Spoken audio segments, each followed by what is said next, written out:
Andrew, my friend, how are you doing? Matthew John Bush, how are you? I'm It's doing been a while.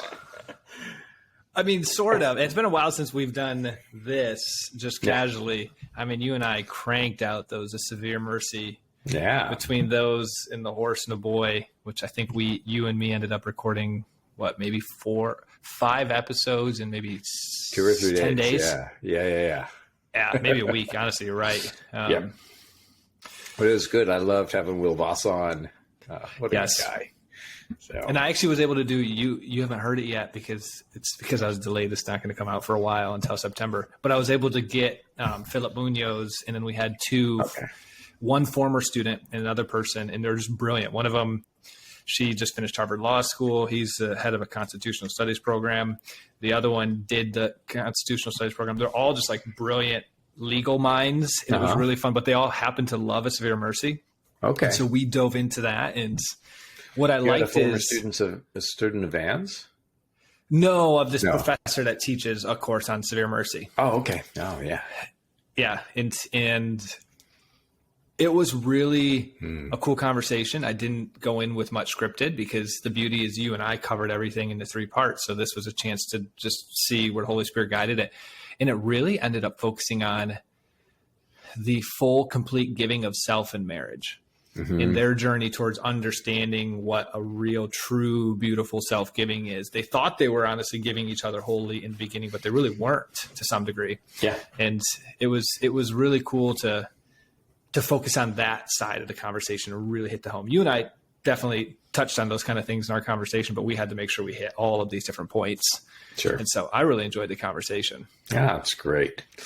Well, and I went back. I've gone back and listened to our 3 episodes. I loved that. They were just so much fun. Yeah, that's great. It was fun to do. My interview with Will was really great fun because, he had so much, and, his book is well worth the value. And just for the pictures and the inside stories, and loved hearing from him that it all kind of came out, the whole biography came out of an obsession to try and find out where Glenn Merle was, So, one thing that was interesting, I did not realize, we briefly touched it, but it's just such a passing alluded thing, it was Davy's daughter. Yeah. And how he was able to expand on that a little bit. And actually one of the people I had the conversation with that will come out in September did not realize that she had a daughter. And so, I mean, it's amazing how not many people, you kind of miss it in the book. Yeah. Honestly, I think it's a slight alludingness to it, but yeah. Oh, we got to show you one other thing before we dive in here. Yes. I got a gift for my birthday from my sister and my brother and sister-in-law. Oh, that's a Harry Potter Lego. Nice. It took me a couple weeks to build. Oh, I love it. Oh, that's great. When are you going to come out to Harry Potter World and stay next door in Narnia? That's genuinely in my short list in the next probably 24 months. I just loved Harry Potter as a kid. I read the books, 2 or 3 times each. Yeah. And I would wait until midnight to get them from the bookstore, and they were just so transformational. And so I had no idea I was getting this gift. I haven't built a Lego in 15 years. And also my sister and brother and sister-in-law just surprised me with this. They all went in on it together. I was like, that is such a great idea. So cool. Yeah. Well, we're very near Disney, so I haven't been to Harry Potter World yet, but we just had family in town that came to SeaWorld. And so we got the house ship shape, and literally we have Narnia next door. Our spare is next door.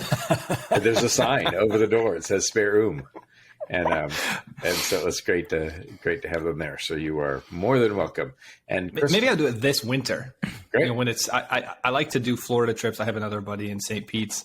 I like to do those in the winter time when Michigan's brutal. Yeah. And I need every excuse to get out. That'd be so much fun. Well, that's not so much Kristen's jam, so it's mine. So yeah.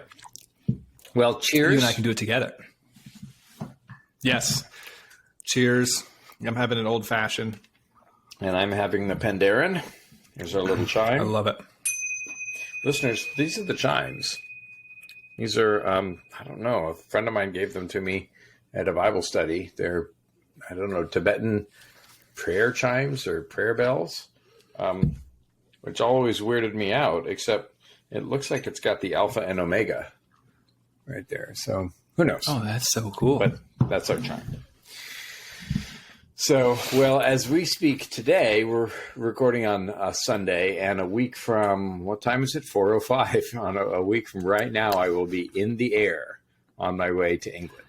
And so I'm meeting a Magdalen English professor, and he's going to give the Northwind Pilgrimage Group a tour of Magdalen College and take us up Magdalen Tower, which is not on the tourist map. You can't usually get up there. So I've never been up there. Oh, I mean, it's not. You have to. It has to be an inside job.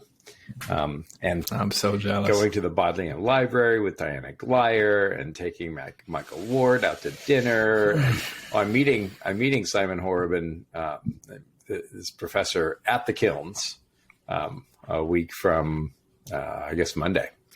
So you should. I don't know how many people there will be there that we interviewed sometime. We should get that list. Yeah, dude. You should invite them all out and buy them a pint of beer on Pints with Jack.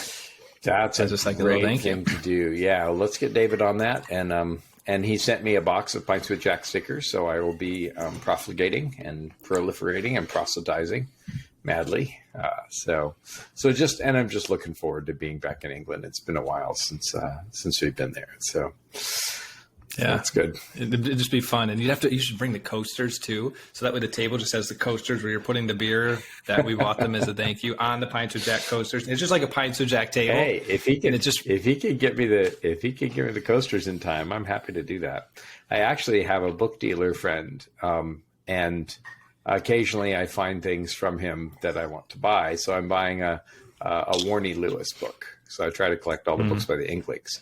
But the shipping costs are outrageous from England. And he's in Northumberland. And so I said, hey, I tell you what, if I bring you a signed copy of Mere Christians of my book and send it to you, will you send me, the Warnie, and we'll call it a fair swap? And he said, sure. So I'm going to get mail at the Kilns again. It is. Whenever we have Patreon subscribers, we have maybe 3 or 4 that have been out of the US. So I think 2 in Australia. We had maybe 2 or 3 in Europe. And I end up sending them the stuff. Mm-hmm. But if they're at the $2 or the $5 level, it costs me $15 or $20 to send them the stickers. Yep. But out of principle, I do it because I just, you got to send them. But yes, the shipping out of the country is absolutely insane. Yeah. Well, we're talking about idolatry today. Yeah, David had asked me if I had anything placed on my heart lately, and I think it was a combination of a severe mercy. It was. Let me take a step back. I always feel like in my life there's these seasons, and there's somewhere between 6 months to 12 months, and it's usually. I'd like to think it's God inspired through the books I read, but it's usually these themes that keep getting pulled out. And the one that really started with the healing journey, and one that I'm sort of failing. I thought it was going to be okay, just dive in, heal, and you're good to go. Mm-hmm. But I'm not. But I hesitated to use the word failing because I feel like it's actually the first step is an understanding of what needs to be healed, and I've learned a ton in the last 5 to 6 months. But where I'm going with this is that started revealing some stuff, the be healed, be restored, Sister Miriam James, and then a severe mercy. Mm-hmm. And I talked about this a bit on the podcast. Sister Miriam James. Oh, yes. You can toast her. I'm just drinking that you mentioned it. The three people on the podcast I just interviewed had never heard of her, and I'm like, well, your loss. Yeah. So yeah. It was then inspired by a severe mercy that really started further thinking about the idea of attachments. I mean, I use the word idolatry, but attachments could be another slightly less religious term. And I started thinking about it in a sense of the attachments that we have. Mm-hmm. And then I started thinking about it in the context of the Great Divorce. These are the things that we're holding on to that are competing for the love of God. Mm-hmm. It connected everything. The 4 loves talks about you can't love anything more than love of God. Right. And so when they start being a competition, well, that's when danger can happen. Yeah. the great divorce. Anything that doesn't die and isn't reborn can't go into heaven. A lot of attachments are like that. A severe mercy. He had that with some of their attachments that they had to die to, particularly Van. More than Davey, I think it seemed a little bit easier. Van had a harder time holding on to some things. So this theme is really die before you die. There is no time after. Is that the four love or Delia faces? It's all about attachments that have to die. I'm starting to get to the belief that I'm right. Sort of, yes. That he spun a ton of wisdom in that book, and I just don't like Greek mythology stuff. I think that's probably what it comes down to. I think really like it is an insanely the message in it is just unreal. And it has every truth in it. Well, and that's a very Lewisian judgment, Matt. I mean, you're developing some fine literary taste there, because to appreciate the message but not like the form is a really nuanced way to approach a piece of literature. And that's one of the things that makes Lewis, I think, such a crazy good reader, is that he would say, it's completely wrong form for its topic, but the scene of the meadow in chapter 22 is perfect, and the dialogue bits in chapter 16 are marvelous. So to read it in a holistic way, so good for you. So but keep going, keep telling me what you were thinking about this. Yeah, well, that was kind of the teeing it up, but I guess the questions that I've been wrestling with in my own life, and I've been approaching them from a Christian perspective. I've been approaching them from a secular therapy type perspective, reading some psychology books of trauma, past wounds. I've been trying to attack this from a lot of different angles.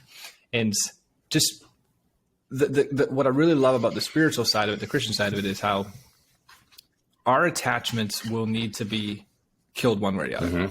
Now, some might happen on the other side of death. There's probably, I think it's safe to say theologically, we're probably gonna have a hard time killing them all before we die. But the more we can do here, the more freedom and joy we can experience here. And so it's not like you're trying to kill your attachments to earn heaven. You're trying to kill your attachments to be able to love Jesus more freely and experience a freedom.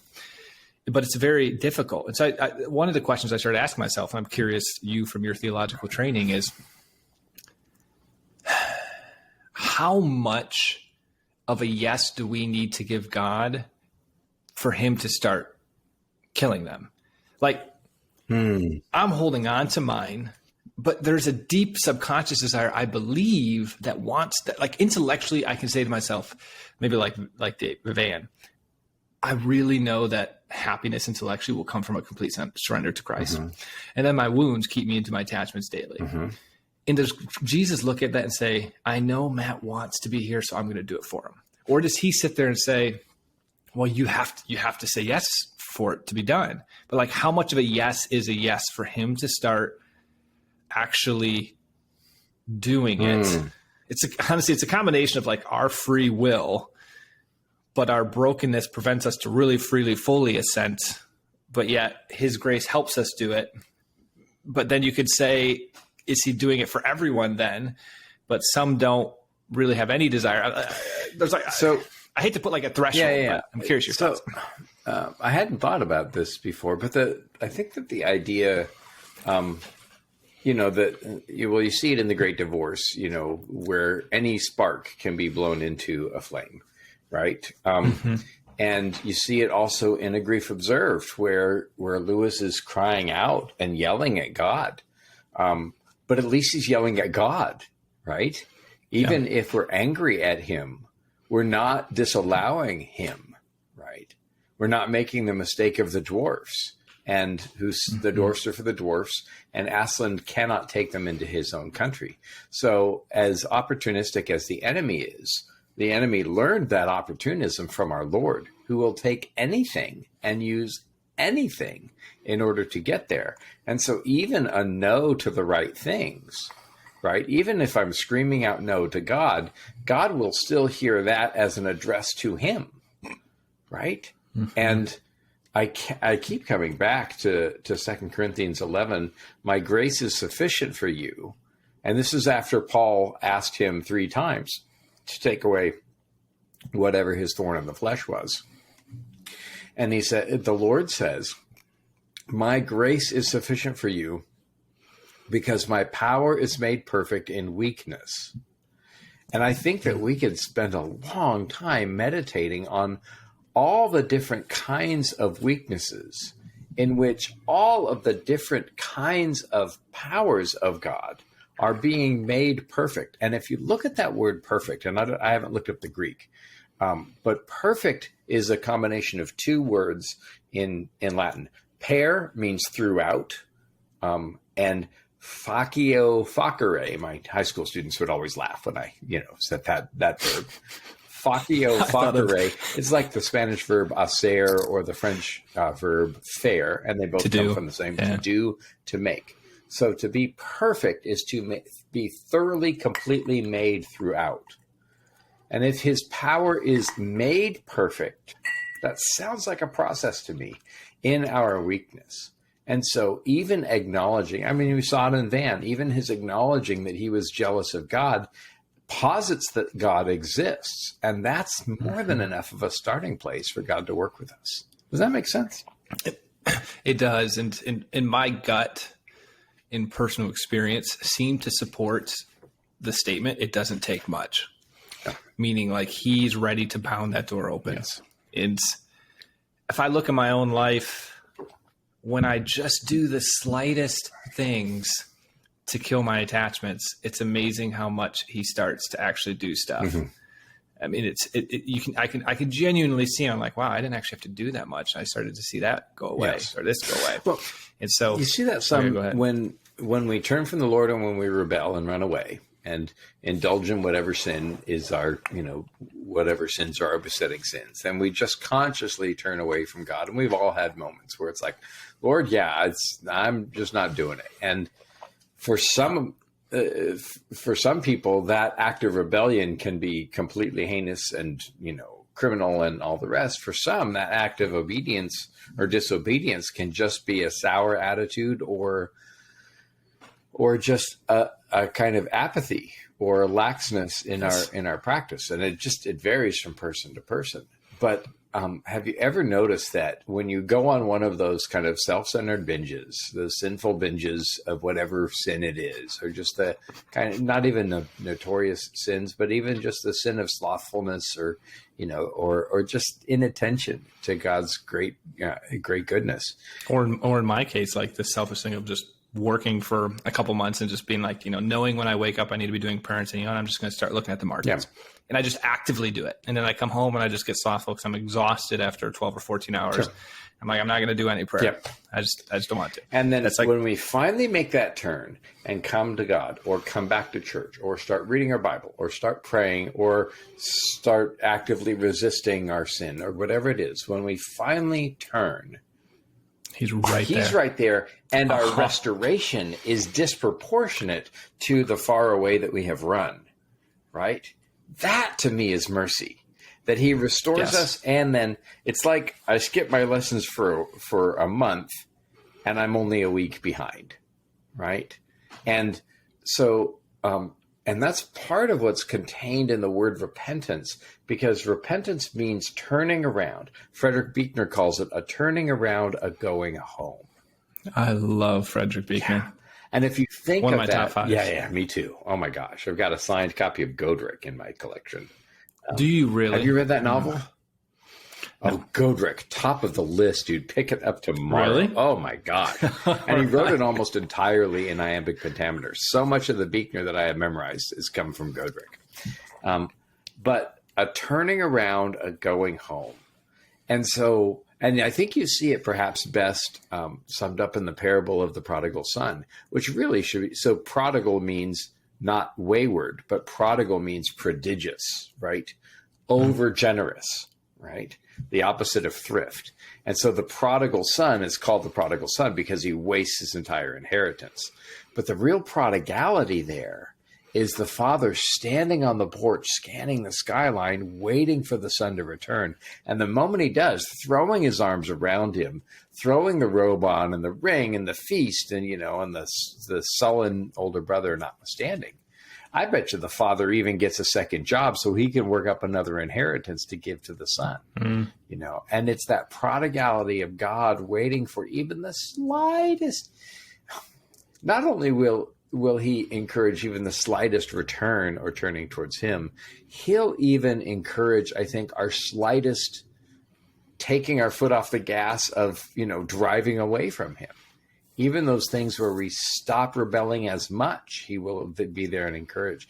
I don't think that we can understand the height and the depth and the breadth of the love of God for us. I think it's pretty ridiculous. And I think that's some of what you're alluding to. Yeah, and going back to your example that you gave of when we just get in those complete closed off selfish benders, I can say from personal experience of being those, he gives you that space to some degree. Like those are the moments when I do sense that I'm like, I almost use the word on my own because I'm not, because the next thing I'm about to say will counter that. But I can sense that like he's giving me my space. I'll just leave it at that statement.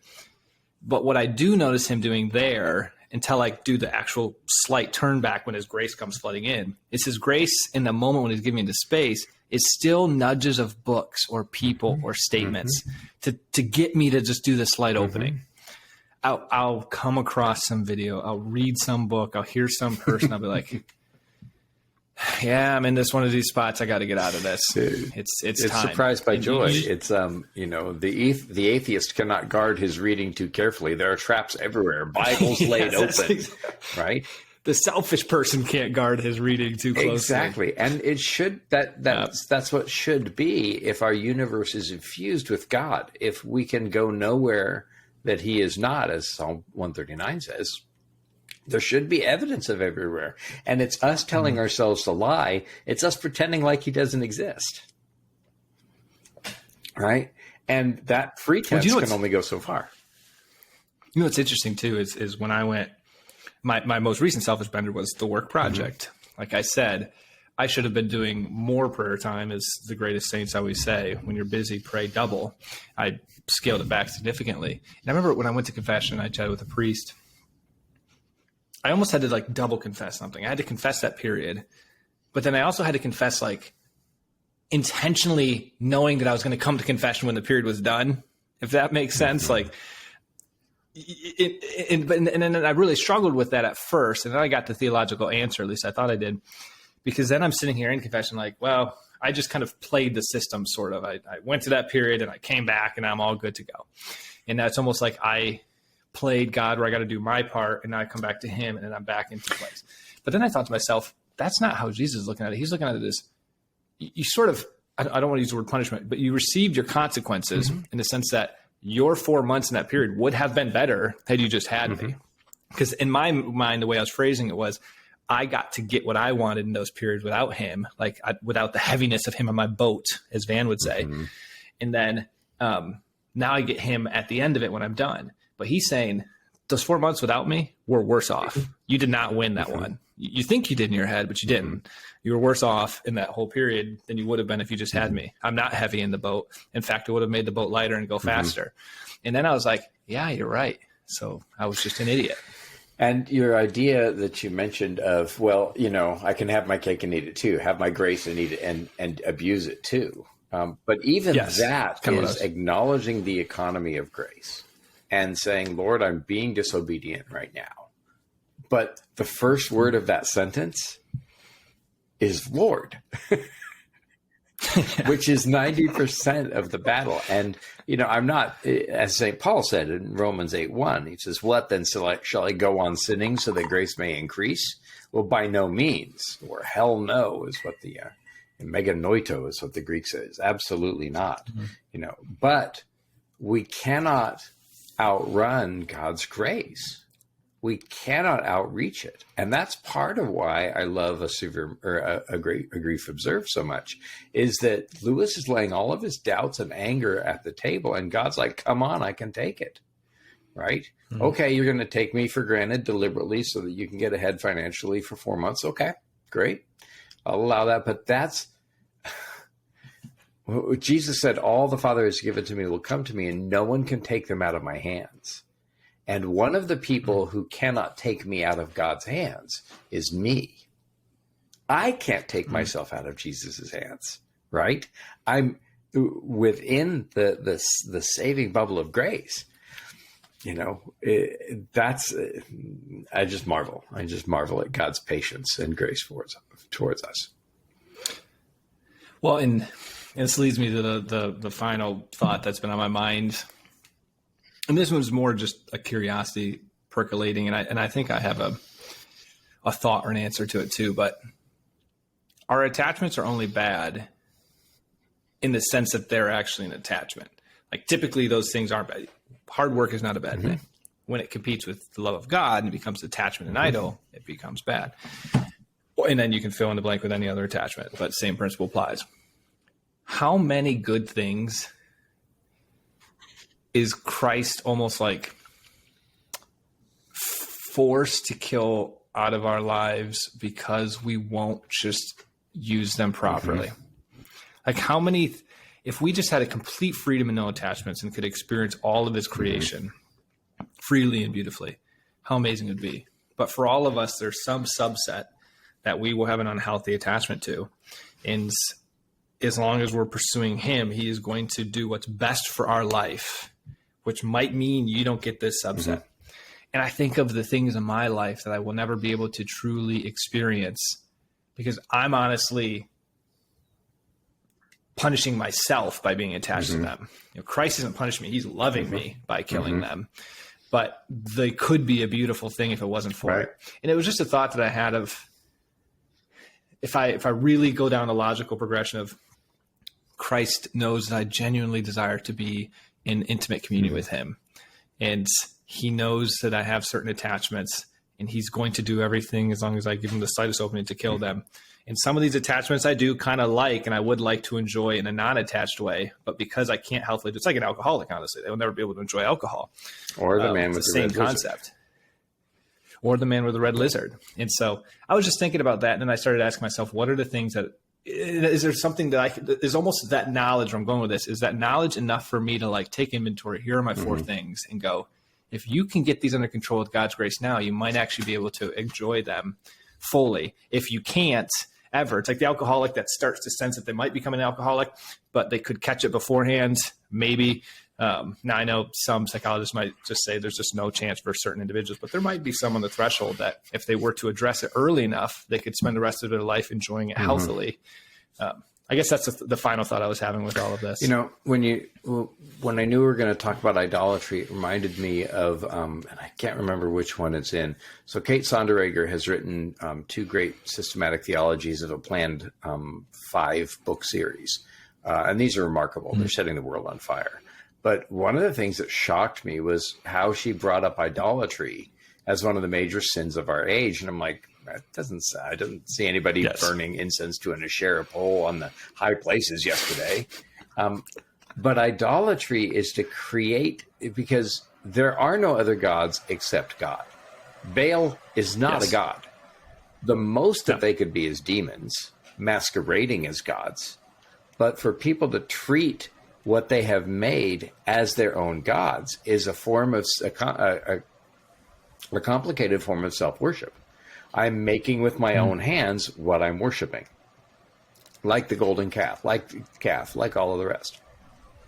And if worship is what I spend my heart time, my thought, my emotion, my imagination, my money, all of my time, if that's worship, then I look at what am I worshiping in my life, and if what I'm worshiping is a thing made by my own hands, that's idolatry. I'm going to recommend a 4-page essay to you and to our readers. You can find it in God in the Dock. It's called First and Second Things. And here it is. 1, 2.